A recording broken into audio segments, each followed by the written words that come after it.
irmãs, com a paz do nosso Senhor Jesus Cristo. Estamos mais um dia na casa do Senhor, podendo ouvir os ensinamentos dele. Estamos nesta manhã iniciando 2 novos módulos, e o primeiro módulo que nós vamos trabalhar a partir deste domingo é sobre felicidade. Felicidade. E não tem a ver com a musiquinha. A felicidade. Mas tem uma musiquinha que fala, né? A felicidade foi embora. Como é que é essa música? Felicidade foi embora. Não, não é isso. Não é a felicidade que provém do Evangelho. E apesar do que pode se pensar, vai ser falando de felicidade mesmo. Nós somos seres que fomos criados para sermos felizes. O problema é aonde essa felicidade reside, e não você ser feliz ou não ser feliz. Ninguém é chamado para o cristianismo para ser carrancudo, nem ser sisudo, mas é para ser feliz, porque nós que temos a salvação em Cristo Jesus, nós somos os seres mais felizes de toda a terra, porque nós podemos sim ter um tempo depois da nossa morte. A gente não finda a nossa história com o fechar dos olhos, mas na verdade nós temos uma vida eterna ao lado do nosso Senhor e Salvador. E as trombetas, elas não tocaram, porque se elas tocassem e você estivesse aqui, seria uma perda de tempo, porque o Senhor Jesus Cristo já tinha voltado. Tá? Primeira parte que nós vamos trabalhar é a busca para a felicidade. E esse eu brinquei com algumas pessoas dizendo que esse tema é um tema que vai ter muita gente querendo assistir. Porque as pessoas, elas querem ser felizes, mas não sabem aonde buscar essa felicidade. Primeira pergunta para você: você é feliz? Você é feliz? Totalmente. Você é feliz? Você é feliz? Eu sou muito. Você é feliz, tia? Eu só assim e tal. Na verdade, quando você responde sobre não sou, alguns momentos, na grande parte das vezes, a felicidade é pensada numa felicidade humana, e não numa felicidade dentro do conceito de que em Cristo nós já estamos salvos e temos uma vida eterna. Mas vamos falar sobre algumas pessoas que falam sobre felicidade. O primeiro deles é Aristóteles, um filósofo grego da antiguidade, e ele afirmou que todos os homens ou todos os seres humanos aspiram ou desejam uma vida feliz e buscam a felicidade. Esta é uma coisa que é verdadeira, dizia ele. Pascal, um outro homem, um outro filósofo, foi um filósofo do século XVII, ele concordou com essa afirmação de Aristóteles, dizendo: todos os homens procuram ser felizes. Toda vez que eu falar homens, são gênero humano. Todos os homens procuram ser felizes. Isso não tem exceção, por mais diferentes que sejam os meios empregados. É o motivo de todas as ações de todos os homens, até aqueles que vão se enforcar. A pessoa que vai se enforcar, que ela está tirando a sua própria vida, ela na verdade está achando que ela vai conseguir algo mais, uma coisa mais, uma condição melhor, porque ninguém faz nada para entrar numa condição pior ou para ser menos feliz. Machado de Assis, jornalista e escritor brasileiro do século XIX, ele escreve: a quimera do homem que busca a quimera da felicidade. Eu pessoalmente nunca li esse texto de Machado de Assis, mas o homem na busca da quimera, na busca da satisfação da sua felicidade. Se eu posso tentar traduzir quimera por isso, não sei se está correto. Quando se fala na Declaração dos Estados Unidos, fala-se que a felicidade é um direito fundamental do homem, e assim diz a Constituição americana. Todos os homens são criados iguais, dotados pelo Criador. É legal que a gente vê que a Constituição deles, ela é basicamente feita por protestantes, porque eles falam que todos os homens são criados iguais, dotados pelo Criador de certos direitos inalienáveis, o que entre eles estão a vida, a liberdade e a busca pela felicidade.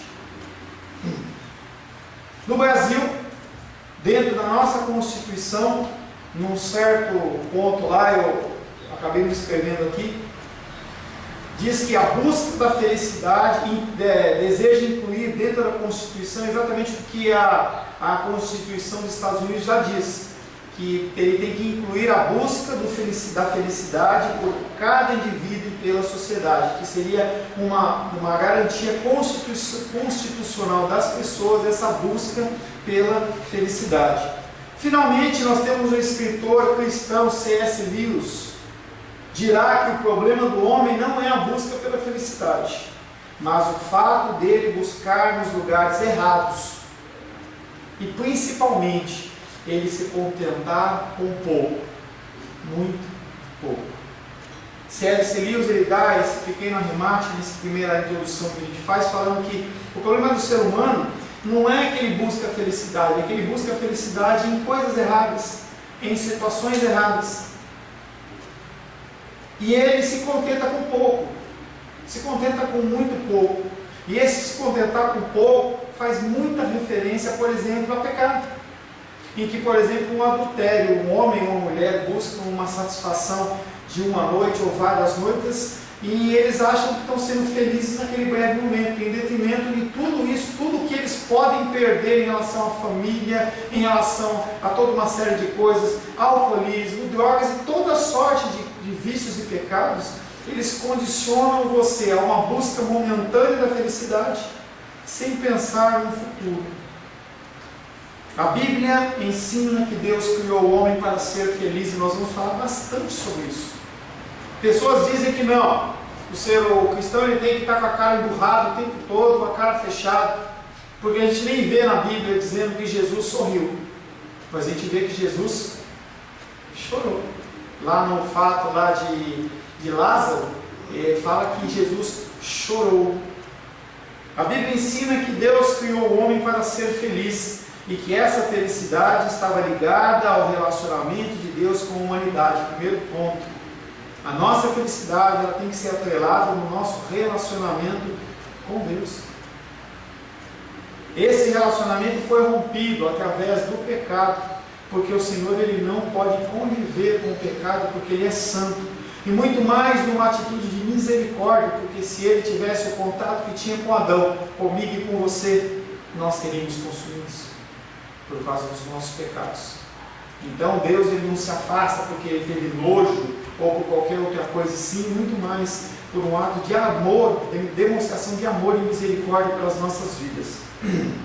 O homem não quis saber de Deus e se afastou dele em rebeldia. Foi o que aconteceu no pecado inicial. Mais do que comer a maçã, mais do que depois, eles foram contra a ordenança de Deus, eles foram rebeldes. E eles olharam para si mesmos em detrimento do que Deus tinha lhes comandado. Quando eles foram pesar entre o relacionamento que eles tinham com Deus e a satisfação da vontade deles, eles optaram pela satisfação da vontade deles. O homem não quis saber de Deus e se afastou dele em rebeldia. Ele quis independência de Deus e achou que seria feliz, mas perdeu a felicidade. Muitos seres humanos acham que a felicidade ela está pautada na independência. Eu preciso de muito dinheiro, eu preciso de uma casa própria enorme, eu preciso de carro importado, eu preciso de coisas, sendo que o relacionamento com Deus ele vai ficando em segundo plano, entendendo que há muitas vezes uma inversão de valores, em que as pessoas acham inclusive que a igreja ela vem na frente da família, e não vem. Primeiro vem Deus. E aí fala de relacionamento pessoal. Não confunda Deus com igreja. Deus, a família, depois vir as outras coisas. Nós temos que entender e saber pesar essas coisas. E o ser humano ele não sabe pesar essas coisas. As pessoas elas trabalham 8, 10, 12, 14 horas por dia pensando que com isso serão felizes. Tem uma história interessante, que diz que tinha um senhor da ordem dos 40 anos, 45 anos, deitado numa rede por volta das 2 da tarde. E aí o sobrinho, neto, filho, sei lá, chegou para ele e falou assim: Fulano, você está a essa hora do dia deitado? Ele falou: é. Por que você não está trabalhando? Ele perguntou: por quê? Não, porque se você estivesse trabalhando hoje, essa pequena agricultura que você tem, essa coleta de ovos que você tem, você poderia começar a multiplicar. E ele pergunta para ele, para quê? E aí ele olha para ele e fala assim, não, mas por que você poderia contratar mais empregados? Você poderia aumentar a sua lavoura? Fulano de tal está vendendo a terra, você poderia acrescentar. Eu posso imaginar você, depois de um tempo, começando a distribuir isso aí, dentro da nossa cidade, depois do nosso estado. Talvez você seja encontrado e conhecido como uma pessoa que é mantenedora de muitos lugares, ter uma grande empresa, fornecer para supermercados. E aquele homem disse, por quê? E ele olhou assim e falou, olha, mas porque quando você tiver uma situação como essa, sabe o que vai acontecer? Você vai poder parar e vai poder descansar. Ele olhou para ele e falou assim, não é isso que eu estou fazendo agora. O que eu tenho é suficiente para mim. Eu posso me desfrutar do que eu estou plantando, do que eu estou criando hoje. Eu não preciso me desesperar com toda uma situação se eu já vivo hoje. E o ser humano, ele vive nessa condição de insatisfação, em que ele quer mais, e não desfruta o dia de hoje. O relacionamento entre Deus e o homem, ele foi rompido.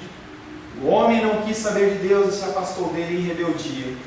Ele quis independência de Deus e achou que seria feliz, mas ele perdeu a felicidade. No entanto, Deus, em bondade e amor, oferece de volta à humanidade. Ele a oferece em seu Filho Jesus Cristo. Fez em sua vida e morte a reconciliação entre Deus e os homens e devolveu a verdadeira felicidade a todo aquele que confia sua vida a Ele. O homem estava perdido. Não havia como o homem restabelecer uma ligação e uma união com Deus pelas suas próprias forças. Nós temos visto isso nas bem-aventuranças. O homem, o ser humano, não consegue fazer isso pelas suas próprias forças. Não consegue. Havia necessidade de uma intervenção divina para uma correção.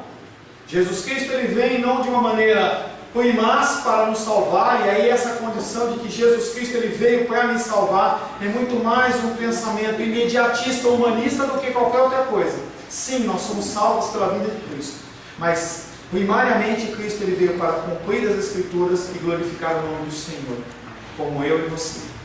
E sim, nós somos salvos pelo sacrifício de Cristo na cruz. O Senhor, ele intervém na história da humanidade para que todos nós não perecêssemos numa vida desgraçada e numa vida eterna no inferno. Ele oferece em seu Filho Jesus isso.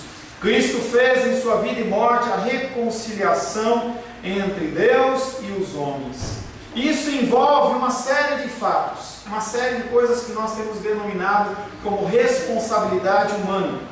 Envolve o arrependimento dos nossos pecados e, mais principalmente, a nossa crença em Jesus Cristo. A palavra de Deus diz que todo aquele que crer e for batizado será salvo, entendendo que o batismo é muito mais uma confirmação externa de algo que tem interior. Você pode ser salvo sem ser batizado numa condição externa, uma condição extrema, entendeu? Mas a Bíblia, ela nos ordena, nos comanda que nós nos batizemos. Mas nós temos que entender também que numa situação extrema, em que a pessoa se converte, e não há uma condição da pessoa se batizar, não é o que vai impedir. E às vezes a gente vê pessoas tirando pessoas do hospital, e a pessoa está numa condição, a gente ouve esse tipo de história, em que a pessoa é tirada do hospital porque ela tem que se batizar, e aí você acaba expondo a pessoa a uma morte física, e que não é necessário. Pegue uma quantidade de água, joga em cima da pessoa. Não, mas pastor, faça ali uma condição externa, uma coisa simbólica, porque o que importa na verdade é a conversão do coração. Por isso que eu falo que é uma condição extrema, e as pessoas elas fazem como os judeus, como os fariseus, elas têm que cumprir regras. Não, se a pessoa não fizer isso, não fizer aquilo, está perdido. Não, para. Vamos agir com amor, vamos agir com misericórdia. A Edilene não está com a gente hoje, ela me ligou me ligou nesta semana que ela está acompanhando uma pessoa que teve câncer e teve que fazer a reconstituição do seio e não tinha ninguém para ficar com ela. Ela falou: pastor, eu posso faltar no dominical? Eu falei: não, querido. Você está exercendo misericórdia. Eu sei que o teu desejo está lá com a gente, entendeu? Mas as pessoas, elas entram em religiosidades, em coisas que ficam tão preocupadas. Mas há sim a necessidade de nós nos arrependermos dos nossos pecados, não para sermos salvos, e sim porque nós já somos salvos. Através da salvação nós conseguimos nos arrepender dos nossos pecados, porque o Espírito Santo ele já habita em mim e em você. Se arrepender de pecados é passar a vê-los como eles realmente são. Práticas e pensamentos que transgridem a lei de Deus e resultam em afastamento dele. Você tem que entender que o teu pecado que você comete, você precisa se arrepender para que você possa estabelecer ou voltar a ter um relacionamento com Deus. Crer em Jesus é confiar nele, e confiar nele é quem diz ser o Deus encarnado, Salvador e Senhor. Certa feita, Jesus Cristo olha para Pedro, olha para os discípulos e fala assim: quem o povo está dizendo que eu sou? E aí a resposta de Pedro é: você é Cristo, o Filho do Deus vivo. E Jesus Cristo olha para ele e fala assim: quem te revelou isso não foi carne e sangue, ou seja, não é de vocês, não está no teu coração. Quem te revelou isso é o Espírito Santo de Deus. E é tão interessante essa sequência que eu vou falar depois dessa passagem, em que Jesus Cristo acaba como que o honrar, trazer uma certa exaltação pelo reconhecimento dele como Cristo, mas na sequência Pedro ele age como humano e quer de todas as maneiras convencer Jesus Cristo a não subir para Jerusalém para ser crucificado. E aí, da mesma maneira que Jesus fala que te revelou, quem te revelou não foi carne e sangue, foi o Espírito, ele fala: arreda-te de mim, Satanás, porque você cogita das coisas do homem, do coração. Pedro, você ainda tem que se converter, ainda tem que mudar muita coisa em você. A gente tem visto isso em uma série de passagens da Bíblia. A gente vê, por exemplo, a passagem do cego lá dos evangelhos, está lá em Marcos, em que fala sobre um cego, fala sobre um rico que tem que se despojar, vender tudo, ele não quer, vai Cristinho embora. E aí, depois de todas essas coisas, os discípulos que estão andando com Jesus Cristo estão discutindo sobre quem é o maior e quem é o menor. Vocês não entenderam nada. Nós estamos falando sobre o Evangelho de João. As pessoas comeram do pão que Jesus Cristo multiplicou, mas ele não está só alimentando as pessoas, ele está mostrando que ele é o verdadeiro pão vivo que desceu do céu. Mas eles não entenderam nada, eles estão querendo o pão mesmo, o pão com manteiga, o pão com mortadela. Crer em Jesus é confiar nele, confiar que ele é quem diz ser, o Deus encarnado, Salvador e Senhor, e que só ele é capaz de fazer o que prometeu, aproximar-nos de Deus e nos dar a vida abundante, plena de felicidade. Neste estudo que nós vamos fazer, nós temos um pequeno manual da felicidade. E aí eu volto a perguntar: você é feliz? Dando continuidade ao próximo tópico. Não se preocupe, seja feliz. Não se preocupe, seja alegre. A palavra alegria aparece muitas vezes na Bíblia. Não é algo que você não encontra na Bíblia, você encontra na Bíblia. Salmos 30, verso 5. Abra aí, por gentileza. Vamos ler algumas referências. Salmos capítulo 30, verso 5.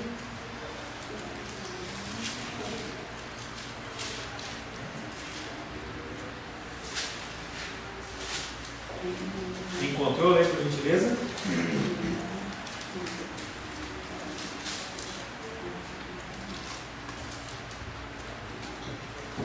Alguém achou? Porque não passa de um momento a sua ira.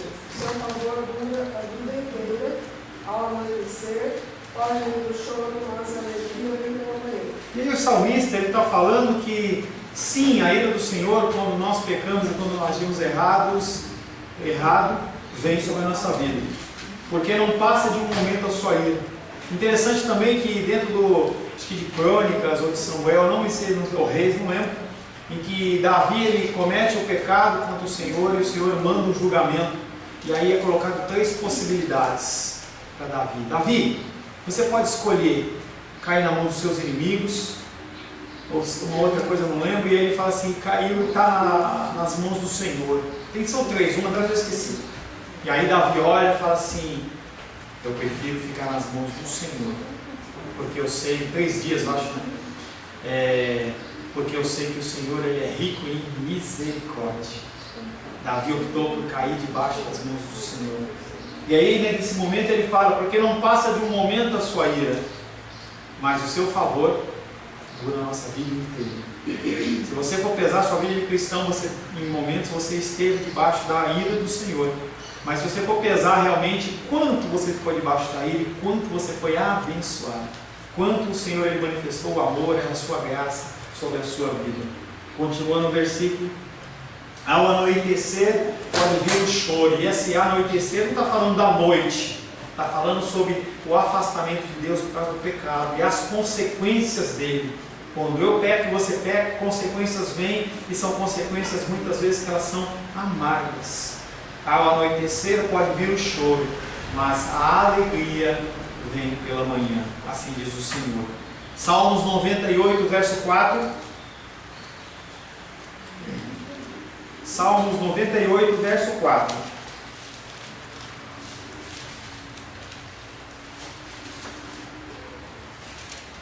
Celebrai com júbilo ao Senhor todos os confins da terra. Aclamai, regozijai-vos e cantai louvores. Está falando de tristeza esse versículo? Está falando de alegria. Ninguém consegue celebrar com júbilo ao Senhor se não tiver com o coração alegre, seu coração feliz. Celebrar com júbilo ao Senhor todos os confins da terra. Ele está falando, todo mundo glorifica ao Senhor. Os que não são cristãos, os que não têm o Senhor, eles não vão entender isso, mas eles também estão debaixo de uma graça comum, algo que vem derramado, a chuva cai sobre ímpios e não ímpios. E a pessoa tem sim motivos para agradecer a Deus. E ele continua falando, aclamai, regozijai-vos e cantai louvores. Ele está falando isso, expressão máxima de alegria, regozijar. E essa, se a gente for começar a olhar os salmos e outras passagens da Bíblia, a gente vai passar um tempão lendo, porque o Senhor, no Antigo Testamento, ele faz sim referência à nossa alegria, à nossa felicidade. O Senhor ele nos dá uma vida para que nós a vivamos intensamente, alegremente, que as pessoas possam ver em mim, em você, pessoas que, independente das lutas e dificuldades, que nós somos felizes, porque nós temos uma esperança em Cristo. Nada, nenhum exemplo é melhor do que aquela figura da mulher que está para dar à luz, com muita dor. E aí, a hora que nasce a criança, vem aquela alegria, aquele júbilo. Essa esperança nós temos. Dificuldades financeiras, emocionais, físicas, elas são passageiras. É porque a gente não consegue contemplar a eternidade como a eternidade realmente ela é. E nós nos colocamos em situação em que nós nos satisfazemos com pouco, muito pouco. Um conserto na área financeira, na área emocional, um alívio de dores, parece que para a gente é um motivo de felicidade, mas a gente não consegue olhar além na eternidade, que a gente não vai ter pranto, ranger de dentes, não vai ter fome, nós vamos estar ao lado do Senhor. Quando a gente lê o Salmo 23, a versão portuguesa não é algo que traduz realmente aquilo que é verdadeiro. É muito pobre. Porque quando ele pega e nos faz deitar em pastos verdejantes, é simples. A tradução ela é quase que literal, é um tempo de descanso, mas quando ele fala que ele nos leva para as águas de descanso, é outra coisa. É o Senhor fazendo o possível para nos trazer uma situação. Ele constrói a minha vida e a sua vida para uma concretização do plano dele. E aí tem aquele poema, né, Pegadas na Areia, em que está Jesus Cristo andando ao lado de um homem na praia. E aí, no momento de maior dificuldade, aquele homem, quando ele olha, ele vê só um par de pegadas e ele fala: Jesus, no momento de maior dificuldade, se ele deixa sozinho andando, e Jesus olha para ele e fala assim: não, meu filho, nesse momento você estava tão fraco, você tinha tão pouca energia, que eu carreguei você no colo. Essa é a ação do nosso Deus. é a ação do nosso Cristo. De modo semelhante, no Novo Testamento, nós lemos que a alegria ela é um fruto do Espírito. E isso significa que a alegria ela é uma virtude cristã. Vamos ler algumas vezes esse versículo. A primeira vez, Gálatas capítulo 5, verso 22. Gálatas 5, 22.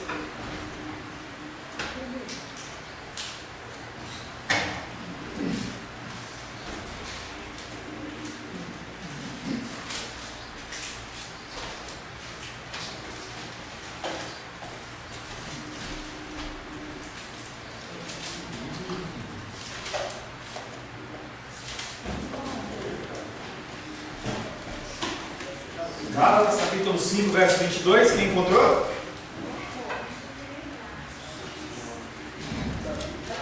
Alguém? Alguém? Mas o fruto do Espírito é amor, alegria, paz, longanimidade, benignidade, bondade e verdade. Mas o fruto do Espírito é amor e depois vem a alegria. Não é uma opção você ser alegre ou você ser feliz. É um fruto do Espírito. Isso faz parte da sua vida. Se você é cristão, você é alegre, você é feliz. Filipenses capítulo 1, verso 3 e 4. Seba, por gentileza. Filipenses capítulo 1, versos 3 e 4.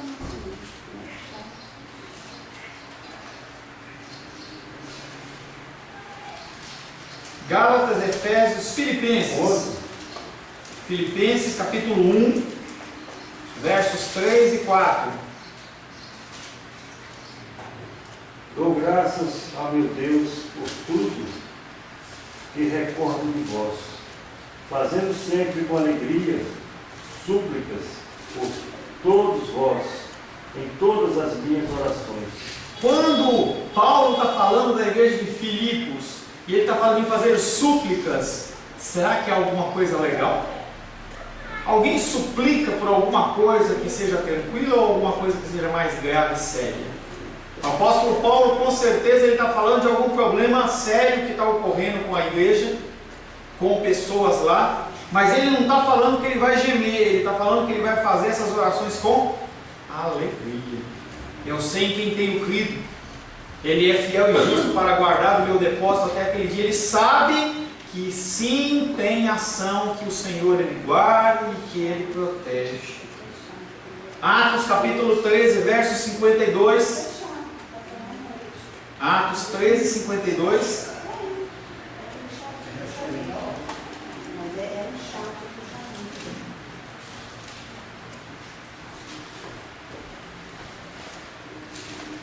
3,52. Atos capítulo 13, 52. Por gentileza. Os discípulos, porém, transbordavam de alegria e do Espírito Santo. Eles estavam com pouca alegria. Meio tanque. Hein? Se você chega lá no posto, está sem dinheiro, fala assim, coloca 10 reais. É assim que estava? Transbordava. Eles estavam transbordando. Eles tinham acabado, entendeu? Dentro do contexto de Atos, na verdade não tinham acabado. Eles estavam transbordando de alegria por algo que tinha acontecido lá em Atos capítulo 2, verso 8. Quando houve a descida do Espírito Santo sobre eles. E eles continuavam cheios. Não foi algo momentâneo, não foi algo emocional, mas aqui o texto está dizendo que eles transbordavam. As pessoas olhavam para ele e falavam assim, o que você tem? Entenda que esse contexto é um contexto de início de perseguição da igreja. As pessoas elas não eram quistas, não eram amadas. Em especial os apóstolos, os discípulos, eles eram pessoas que se falassem em nome de Cristo, eles eram levados na presença dos fariseus e algumas vezes eles eram açoitados. Lembra de Paulo e Silas, quando eles falaram de Cristo, colocaram eles num tronco e deram chicotada. E o que eles faziam de noite? O que eles faziam de noite? Cantavam. E cantavam o quê? Músicas de tristeza ou cantavam músicas de júbilo e alegria? Gente, o contexto ali de Paulo e Silas era uma masmorra, sem luz, sem conforto. Eles estavam amarrados num tronco, e o tronco a pessoa ficava com o tronco no meio das pernas, em que ela colocava tanto o pé como as mãos, ele ficava assim. Essa posição, imagina a pessoa ficar horas naquela posição, numa posição de escuridão, sem trato, sem direitos humanos, sem coisa nenhuma. Depois de levar um monte de chicotada nas costas, as costas deles estavam rasgadas. Bicho, a gente corta o dedo, e aí os bichinhos vêm tudo em cima. Imagina a quantidade, tem que pensar nessas coisas. Imagina os bichinhos coçando nas costas de Pedro, de Paulo, de Silas. Todo aquele mal-estar, e o que eles faziam? Lógico que não era isso, mas glória, glória, aleluia, glória, glória, aleluia. E o povo lá na prisão, esses caras estão ficando doidos. Acho que bateram muito neles, bateram na cabeça e a pessoa ficou louco. Mas isso era uma prática deles. Eles entendiam que o sacrifício que eles estavam fazendo era um privilégio de participar do sofrimento de Cristo. Quando Pedro foi para ser morto, quiseram crucificar ele falou assim: eu não sou digno de ser crucificado de cabeça para cima. Crucifica de cabeça para baixo. Além de todo o sofrimento da crucificação, ele ainda ficou de cabeça para baixo, com o sangue subindo na cabeça. Imagina. Aleluia, Jesus. Homens foram mortos, foram cerrados ao meio, foram jogados em banheiras quentes, foram jogados a leões, e as pessoas davam brados e cânticos de júbilo. Essa é a vida do cristão. E aí, quando você olha para esses exemplos e você vê a sua vida, o mínimo que a gente pode fazer é ficar com vergonha. Os discípulos, porém, engraçado que não fala os apóstolos, né? Fala os discípulos. E você é o que de Cristo? Pois é, nós somos discípulos de Cristo. Os discípulos, porém, transbordavam de alegria e do Espírito Santo. À luz dessa ênfase bíblica, podemos entender o que é alegria e nós podemos buscá-lo. Às vezes temos dificuldade para compreender o conceito bíblico de alegria, por causa da maneira como ela é definida e descrita na nossa cultura ocidental contemporânea. Nós confundimos a alegria com felicidade. Felicidade momentânea, alegria não. Você pode ser feliz em alguns momentos, que foi o que a Gabriel falou. Você é feliz em alguns momentos. Mas essa alegria é algo que ela não é uma coisa que sobe e desce. Nós somos felizes porque nós somos motivados em Cristo. E isso não muda. É como se você colocasse a sua alegria no seu sustento. E você tem um sustento que nunca vai acabar. Você sabe que aquilo não vai acabar. Ou você tem uma saúde que ela nunca vai, se fosse possível, uma saúde que nunca vai se abalar por enfermidade nenhuma. Aquilo deixa de ser uma preocupação para você. Se você é uma pessoa salva, você tem o Senhor no seu coração, o seu Espírito Santo habita em você, não há motivo para você esquecer disso, ou você ter alguma tristeza em relação a isso. É algo muito maior do que a nossa vida terrena. Muito maior. Nas bem-aventuranças que nós temos visto no segundo módulo, de acordo com a versão tradicional, diz que bem-aventurado, por exemplo, os humildes de espírito, bem-aventurados os que choram, bem-aventurados os mansos e assim por diante. O problema é que as pessoas elas traduzem de uma maneira errada, de uma maneira moderna, dizendo que bem-aventurança quer dizer felicidade. E aí não bate. Porque ninguém é feliz por chorar, ninguém é feliz por ser humilhado. Mas a tradução correta seria virtuoso. Virtuosos são as pessoas que choram, são humilhadas. Aí muda o entendimento. Quando você fala na bem-aventurança, é uma coisa que eu acabei adiantando, que eu ia falar mais para frente para vocês, na bem-aventurança, mas a tradução correta de bem-aventurados é virtuosos.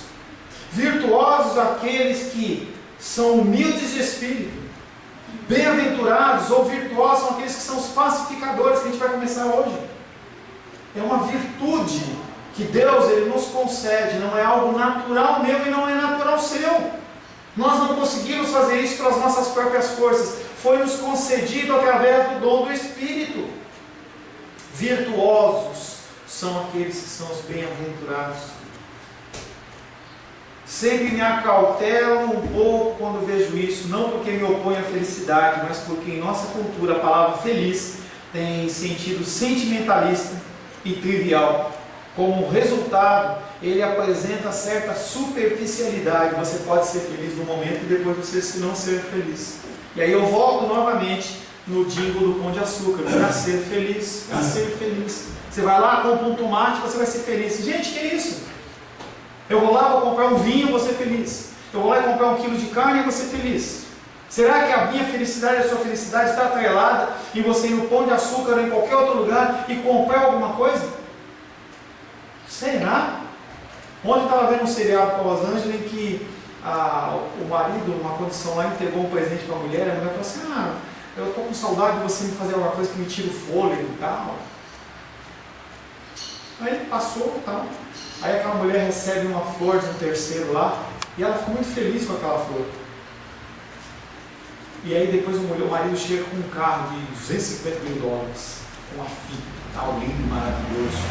Ela olhou para aquilo, ela falou, uau, que carro lindo e maravilhoso. E ele olha para ela e fala assim, não é o melhor presente que você recebeu na sua vida? Aí um comentário assim, como se ela estivesse pensando, eu vou ter que responder como ele quer que eu responda. Sim, você me deu o melhor presente.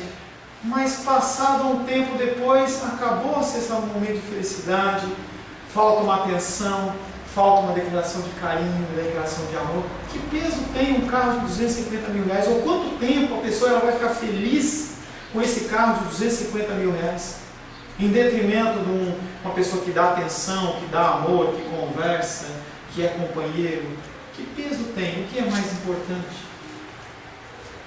A palavra grega usada nas bem-aventuranças é melhor traduzida por virtuoso, porque comunica não somente a ideia da felicidade, mas também de paz, conforto, estabilidade e grande alegria. Por isso precisamos ter cuidado quando vamos ao texto do Novo Testamento, para que não o leiamos com o entendimento popular sobre felicidade e assim percamos o conceito de alegria segundo a Bíblia. O mundo diz, não se preocupe, seja feliz. Não fique ansioso, em vez disso, seja feliz. Entretanto, nunca pensamos na felicidade dessa maneira.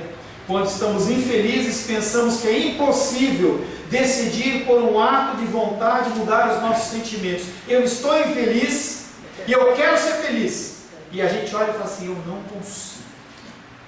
Eu não consigo. Algumas pessoas vão ao shopping, outras pessoas comem um doce, como tomam um sorvete. A gente vê muito isso em cenas de filme, em que quando a mocinha do filme ela foi entristecida ou o marido, o namorado dela, ela vai lá e compra aquele pote de sorvete e começa a tomar, e outras comem chocolate como se aquilo fosse mudar.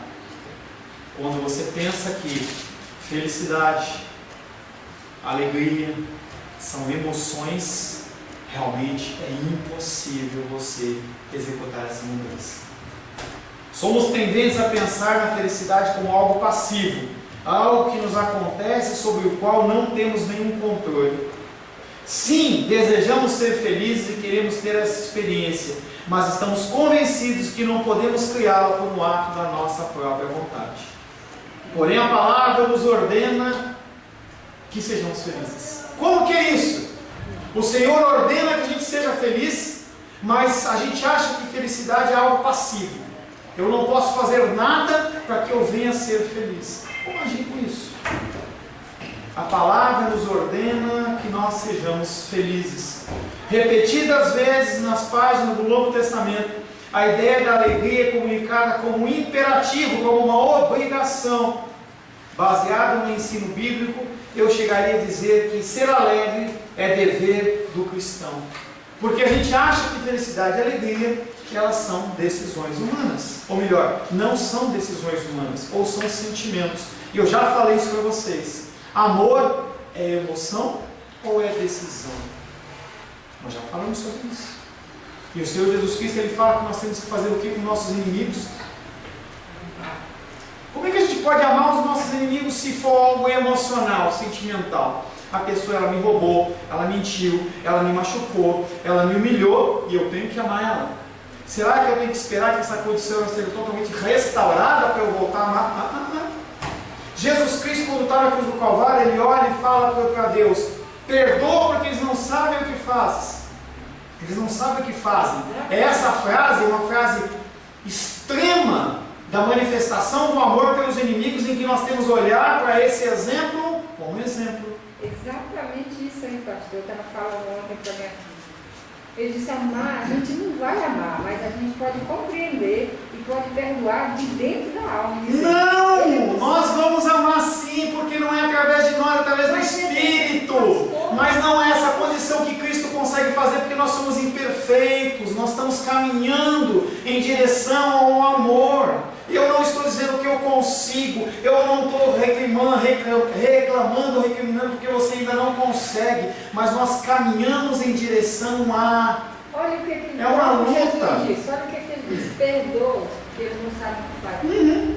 O Senhor quer dizer que naquela hora Jesus estava amando ou estava compreendendo? Ele estava amando de uma maneira incondicional. Ele já sabia que aquilo ia acontecer. Pois é, ele estava compreendendo e estava demonstrando essa compreensão. Ele estava, Jesus Cristo como Deus.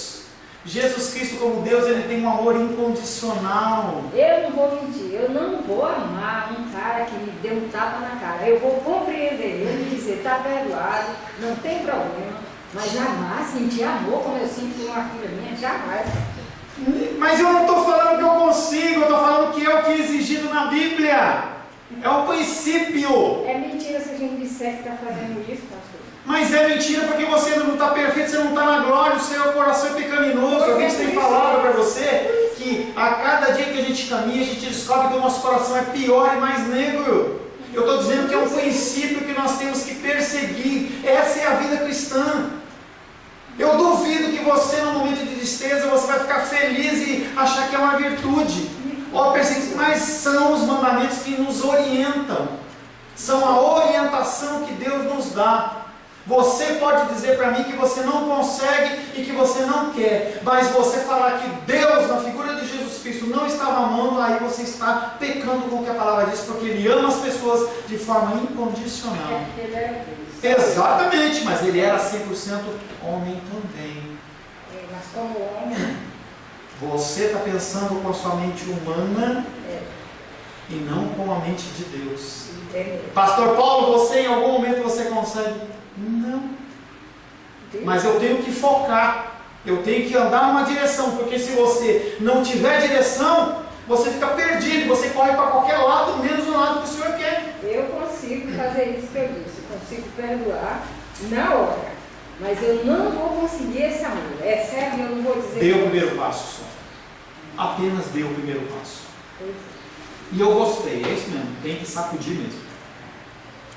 Isso significa que o fracasso em ser alegre é um pecado, que a infelicidade e a falta de alegria são, de alguma maneira, manifestação da carne.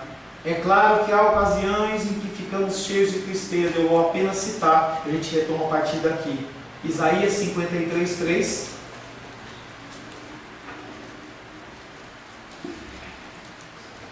E eu vou ler Isaías 53:3.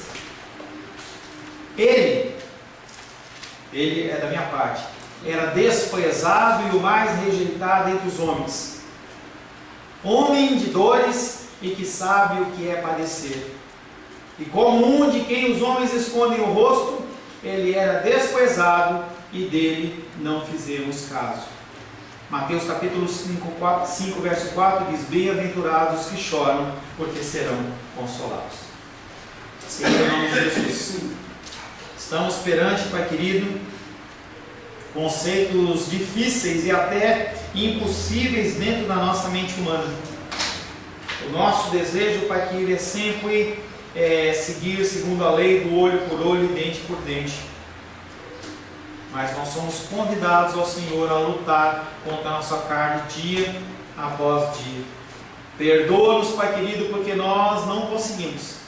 Perdoa-nos, Pai querido, porque isso para nós, de certa maneira, parece impossível. O que pedimos ao Senhor é que o Senhor possa usar a nossa vida, que o Senhor possa transformar a nossa mente, o nosso pensamento, para que nós possamos cada vez mais nos amoldarmos à Tua forma de amor e de graça. Que o Senhor possa, Pai querido, agir de misericórdia conosco, para que nós possamos, Pai querido, amar os nossos inimigos. Por mais difícil que pareça, por mais impossível que seja, que nós possamos espelhar o Teu amor, Pai, em nome de Jesus. Aleluia. Amém. A paz seja convosco. Meu nome é Paulo César. Eu sou pastor da Igreja Cristã Semente de Vida, aqui em Brasília, Distrito Federal. Me alegro que a palavra tenha te alcançado. A palavra faz isso. Ela alcança as pessoas aonde quer que elas estejam. E você foi agraciado com esta palavra. Não que eu tenha nada especial a te dizer. A palavra ela é suficiente e ela usa quem ela quer. E eu me alegro por ter sido um canal para poder te abençoar. Mas eu quero te dizer que não basta você ser um ouvinte. Não basta ser uma pessoa que se alegra quando você ouve a palavra de Deus. A vida ela é feita de decisões. Se você está ouvindo essa palavra hoje, eu creio que o Espírito Santo tem um propósito especial com você. Muito mais do que prosperidade, muito mais do que uma cura física, uma cura emocional ou espiritual, Ele quer te alcançar para a vida eterna. Nós investimos nosso tempo, nós investimos as nossas forças em coisas terrenas, mas o Senhor Ele tem muito mais a oferecer. Ele tem sim para você a cura, Ele tem sim para você a prosperidade, mas Ele tem muito mais que isso. Submeta-se a um Deus que Ele é capaz de mudar e transformar a sua vida por completo.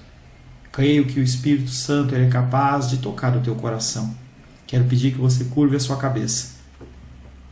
Senhor, em nome de Jesus, coloco na tua presença essa vida que ouve esta ministração, que ouve esta palavra. Pai, eu não tenho capacitação nenhuma, mas o teu Espírito Ele é capaz sim de tocar nesta vida, gerar nela mudança, transformação, arrependimento, e que ela possa simplesmente bater no peito, convencendo-se que é pecadora e que precisa de um Deus salvador. Não há um caminho a ti, meu Deus, que não seja através de Cristo. E eu lhe peço, Pai querido, que você alcance essa vida e ele possa sim tomar uma decisão pessoal pelo Senhor, em nome de Jesus. Amém. Amém, meu querido. Amém, minha querida. Fico contente que você esteja ouvindo essa ministração até o fim. E peço que você não se limite a ouvir os cultos pela internet. Você procure perto da sua casa uma igreja, um lugar que proclame a palavra do Senhor. Eu oro para que o Espírito Santo te direcione nessa busca, porque muita coisa tem sido oferecida que não é o Evangelho. Eu abençoo a sua vida em nome de Jesus. Amém.